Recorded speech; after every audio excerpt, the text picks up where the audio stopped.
Welcome to Everything Casual, bringing you original football casual videos from the golden era of the 80s and 90s, right up to current day. Football away day stories and historic clashes between football firms. Subscribe so you don't miss out.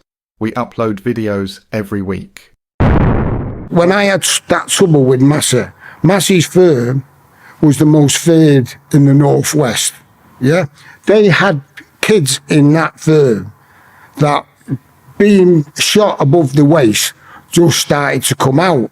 Yeah, the Noonans got charged. Obviously, they was not guilty. They got found not guilty for killing somebody.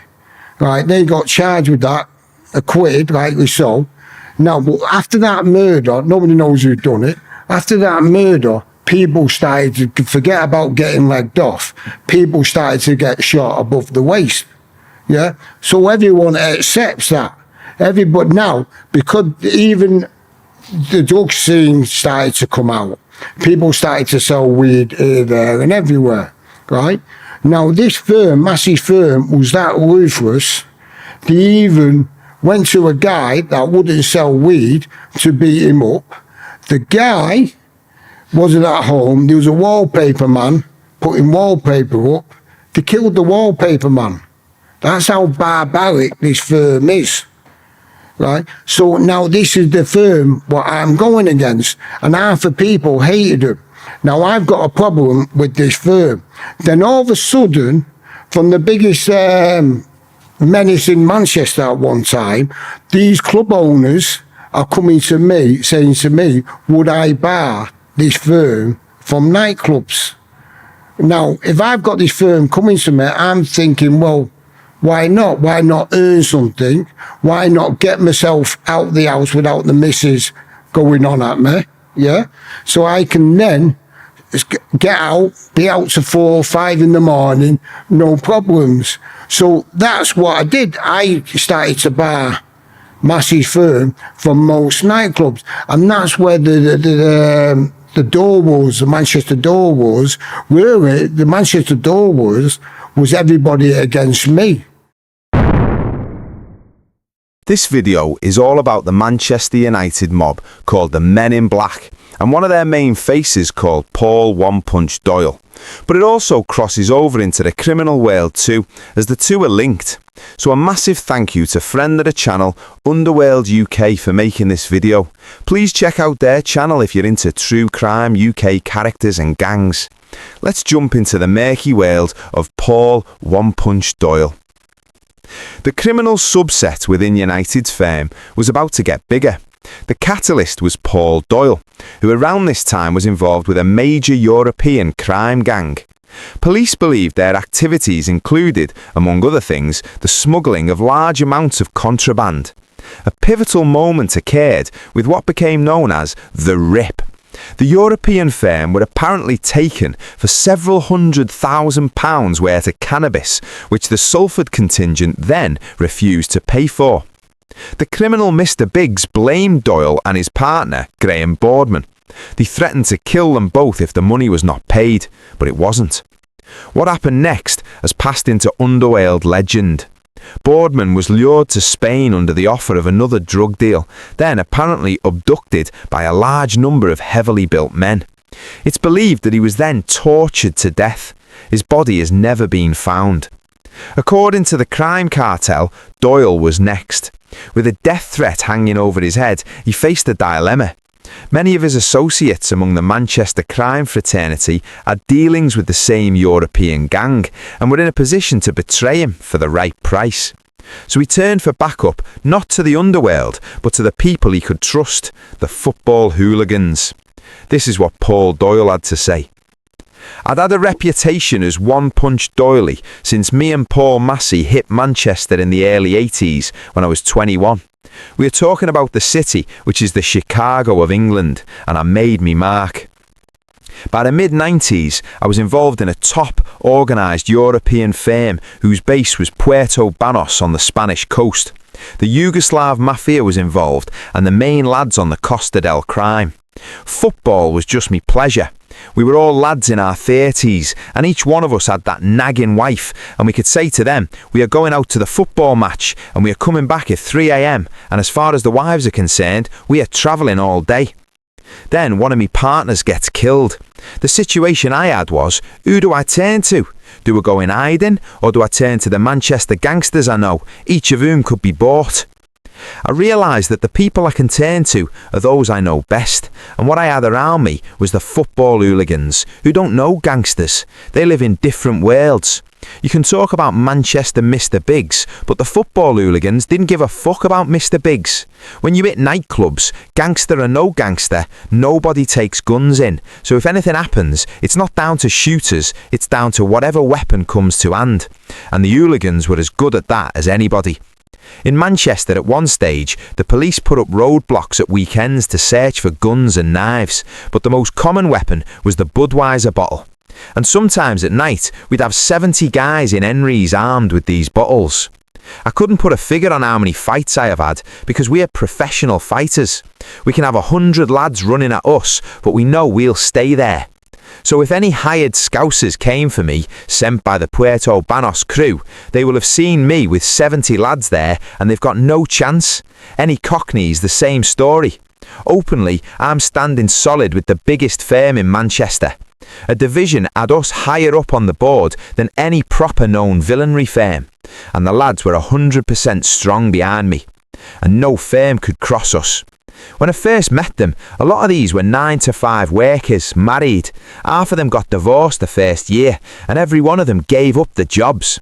And that's how a group of our hooligans became gangsters.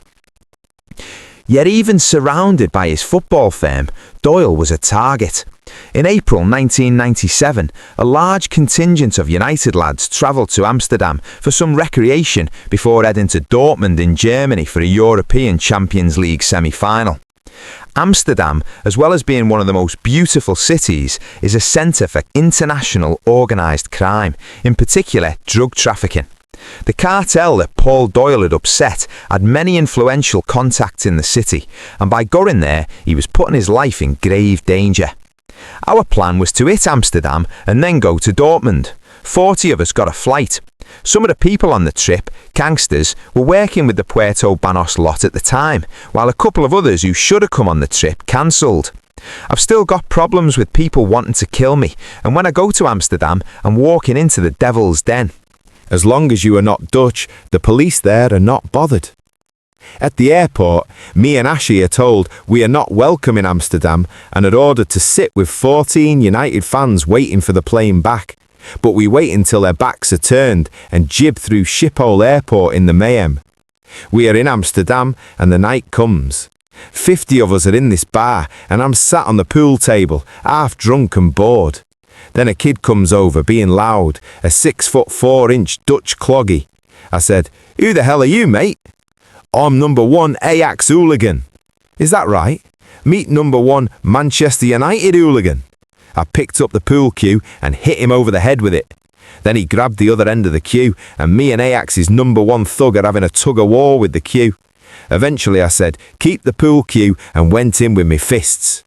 Then it all kicks off. The doormen come in but get bombarded with pots and bottles and are in a mess in seconds. Then I said, "Split up, lads, and get back to the hotel." We knew the police would be along.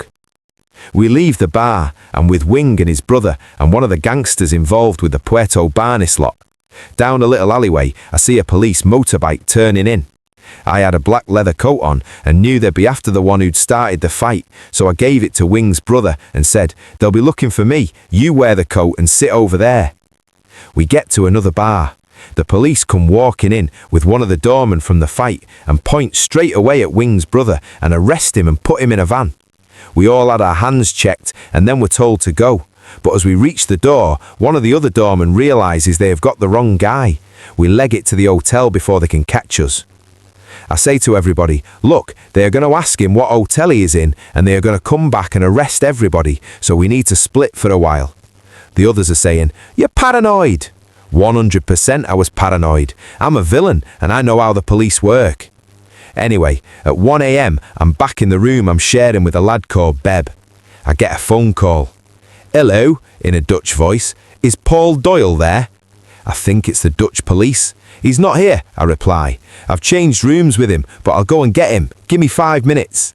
I get me boots on, go down the fire escape and disappear into the red light area. I meet 2 of my other friends, Keith and Timo. I think the dibble are at the hotel, I tell them. They were in one of the brass gaffs and I couldn't get them out for an hour, so I have to wait around until they've both finished. On our way back, the police have obviously been told to pull any English they see. They see us and shout at us to stop, but we run back to the hotel again. I go back to the room and see Beb. There is a black kid that has just come to visit, left his name and said he will be back in an hour, says Beb. Now it all falls into place. I know who this black lad is. He's a Dutch kid who runs all the black mob over there. He is also one of the ones that wanted to whack me out for the Puerto Barney lot. He's been tipped off that I'm in Amsterdam at that hotel and he's trying to find me to have me rubbed out. I thought, fuck this, get everybody up, except the Manchester Gangsters, because I knew I was betrayed either by them or by others who had not made the trip. So I got all the football lads up in the foyer. We couldn't buy drinks by this time, all we could get was coffee or tea. An hour passed and another black lad came walking in, trying to look casual. One of our lads approached him straight away and said, "Are you looking for somebody?" He saw how many were there and said, "No, I've just come to use the phone." The phone's there, said our lad. The black lad looked round again nervously and said, "No, too many, I'll use another phone." Then he left. If he pulled a gun, it'd have been the first person ever bombarded to death with cups of coffee. Then a message came to the foyer for me from the Puerto Barney lot saying, "We always know where you are, we will be seeing you again." It was the fight in the bar that had saved me by making me paranoid. Next day we went to Dortmund. The Puerto Barney influence did not extend to Germany, so I could relax. Instead, we had some proper hand-to-hand fighting. A big German comes running into us, doesn't get knocked out, but takes loads of punches, then runs off 20 seconds later. If they did what the English do and all came in together, they would never lose. I chased one that same match, and he was about 6'6". I kicked him in the leg, and it was like kicking a tree.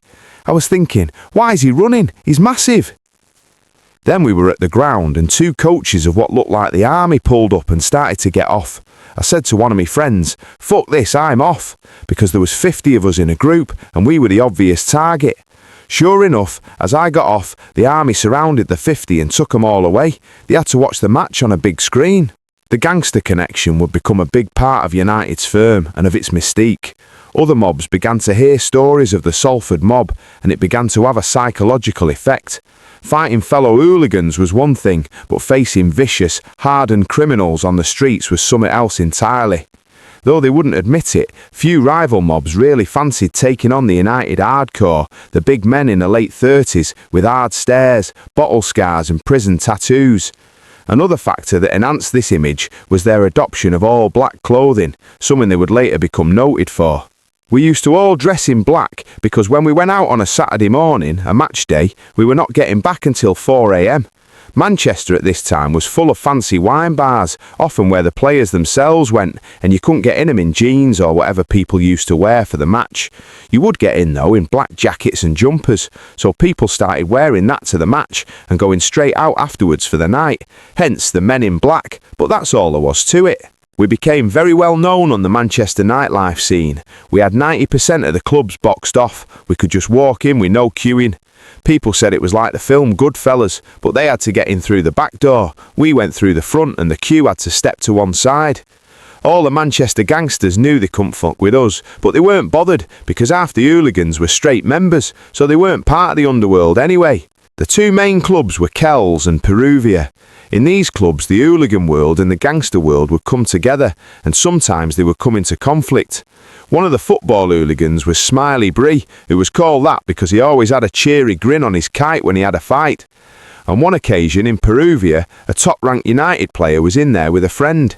Well, his friend was being a bit loud in front of Smiley Bree, who ended up knocking him out. Then the football player went over to one of the high-up members of the Gooch Close gang from Moss Side. Very dangerous people. The Gooch lad comes over to sort it out, and Smiley Bree knocks him out. Now this is a serious situation, a gang head getting decked by someone in a club. People have been badly hurt or even killed for less. Sunday morning comes, I get a phone call from someone who I will call G, who is very influential with the black gangs. Paul, what happened last night? What do you mean? X got knocked out by one of your mates. Give me 5 minutes, let me phone about and find out what has happened. I make a few calls, then get back on the phone to G. Looks like it's Smiley Bray, I say. What are you going to do? Are you going to bring the guns out and risk one of the lads getting 20 years for a shooting because one of your mates can't take a punch? To come for this guy with guns is pathetic. Let common sense prevail. G said, my guy can't fight Smiley Bray one-on-one because he's too big. Bring the guy next Saturday. Just you and him. He apologises and everything'll be alright. Right, no problem. Next Saturday we met in Courtney's. Paul Massey from Salford came with about 30 lads. Damien Noonan, head doorman at the Ajax nightclub, came with 25 lads. Various others. I had 80 of the football hooligans myself, the biggest convoy you were seeing going to Peruvia. It was not a problem with G, who was a very, very good friend of mine, but everybody wanted to be in on the meet. We walked into the VIP part, this army. G was there with 15 of his lads, all gloved up. He turned round and said, Jesus, hell, Paul, I thought you were coming on your own. I thought you were. Then I said, look, we haven't brought the kid because if we did, it might kick off. Let me buy you a bottle of champagne. He said, we're forgetting about it because this kid is not a gangster. And that was the end of it. When I first went in Kells, it was because I'd started to go out in Manchester, and if I got up to go to the toilet, 70 lads got up with me. They were always watching me back, but sometimes I need a rest from it. Kells was near Manchester Airport and I could go there to chill out. The first night I went there, on my own, the doormen were very nice. Look, Paul, you're very welcome here. I stood with my back against the wall and enjoyed the night. Then they go and sack the doorman for letting me in. The week after, Ned Kelly, who ran the security for Manchester United, has taken over the door security. Now this time I take 2 or 3 friends with me. Now 99% of the doormen I know anyway. I've been going out in town for 20 years. At the time there wasn't a doorman who would knock me back, out of friendship. So we get in and I have a couple of drinks.